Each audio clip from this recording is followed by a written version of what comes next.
Mwongeremo ikaze bamaze gukanda subscribe kuri YouTube channel James Sport Fans, ndetse nshimire n'abakomeze gusharinga YouTube channel yacu, YouTube channel yanyu, YouTube channel y'umukunzi uwo ari we wese ukunda umupira, ukunda football, ndetse by'umwihariko uha agaciro ibyo abandi bakora.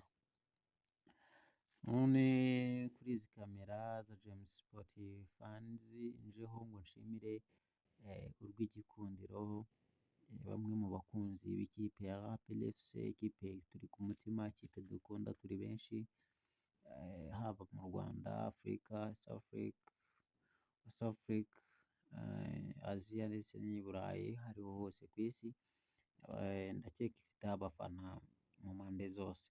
Rero by'umwihariko ndashimira abakunzi ba APR FC bo muri fan club zitandukanye, Sinzi fan club, urw'igikundiro fan club, ndetse n'abandi ntarondora benshi ariko bazi ko bampaye support. By'ukuri you are big support for me, mukora iby'ingenzi cyane kuri njye rwose, sinabona uko mbashimira ariko mu magambo makeya nkambashimira. Uyu munsi ntari butinde cyane mu makuru ya sport update y'uyu munsi ngiye gutanga hano kuri kamera za James Sport Fans, ikipe ya Paris Saint-Germain n'ikipe ya Tottenham Hotspur, ikipe yo mu Bufaransa ndetse n'ikipe yo mu Bwongereza, zahuriye ku gikombe cya UEFA Super Cup match finale. Ubu tuvugana ikipe ya Tottenham Hotspur yamaze guterekamo igitego 1-0, bari half time, ngira ngo igitego cyagiyemo ku munota wa 39 cyatsinzwe na Van de Beek. Sinzi, biribazwa wenda niyo ekipe ibuze kuba yatsinda, ariko ntago wahereza ikipe ya Tottenham Hotspur amahirwe yo kuba yatsinda, ariko birashoboka ko yatsinda uyu mukino. Rero ababanjemo, Chevari yabanje mu izamu, Achraf Hakimi iburyo, bivuga ngo umudefanseri nani,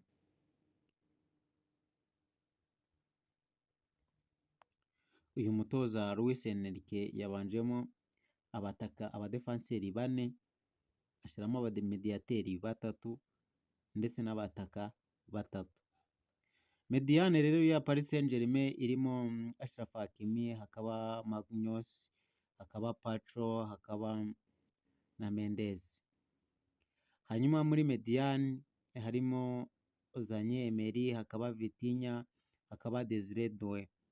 Naho abataka Kvaratskhelia, Dembele na Barcola nibo bataka umutoza Luis Enrique yabanjije mu kibuga. No kuvuga ngo yakinye ya system ya 4-3-3. Hanyuma ku ikipe ya Paris ya Tottenham Hotspur, yo yakinye yashyize bana yanjye, yafashe abataka 5, abadefanseri 5, abamediateri 2, nani 3 n'abataka 2, 4-3-2.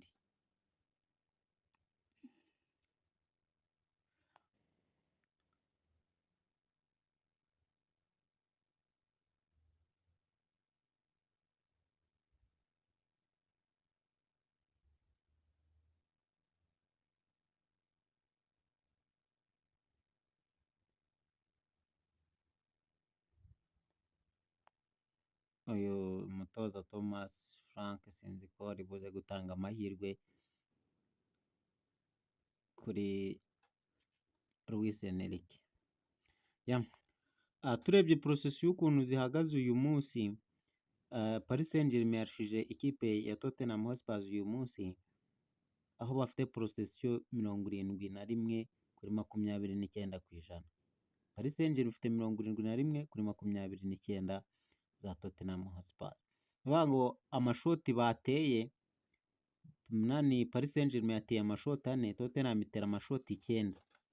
naho shot on target ni ukuvuga amashoti yagiye mu izamu, Tottenham yabashije kuba yatera amashoti 3, Paris Saint-Germain nta shot on target n'imwe bigeze batera. Pase 290 za Paris Saint-Germain ku 114 za Tottenham Hotspur. Kuri 80% za pass occurrence, pase zagiye zigerayo zitashikiye mu nzira. Pase 88 za Paris Saint-Germain kuri 72 za Tottenham Hotspur. Amakosa bagiye bakora, Paris Saint-Germain bakoze amakosa 3, kwa Tottenham bakora amakosa 4. Amakarita nta n'imwe, kuraririra offside inshuro 3 kuri Tottenham Hotspur, inshuro 0, nta n'imwe Paris Saint-Germain yigeze irarira. Amakoroneri, Paris Saint-Germain yateye koroneri 3 kuri koroneri imwe ya Tottenham Hotspur. Noneho ni ukuvuga ngo match zabanje muri International Champion, kugira ngo ubu ni ubwa kabiri bahuye. Match yaheruka kubahura kuza kuri 23 oya tariki 17 z'ukwezi kwa 5 2023 muri International Champion Cup. Paris Saint-Germain yatsinzwe ibitego 2 na Tottenham Hotspur. Bivuze ngo Tottenham ugendeye ahangaha ushobora kuba wabona amahirwe yuko Tottenham ishobora kuba yatwara igikombe. Rero nsoza reka n'ayo makuru sport update y'uyu munsi nari mbazaniye, ariko nibutse akantu gatoya abakunzi ba PFC dufatanije gukunda iyi ekipe ko amakuru muri gukomeza kubona avuga ko super manager yabaye umuvugizi w'ikipe ya PFC.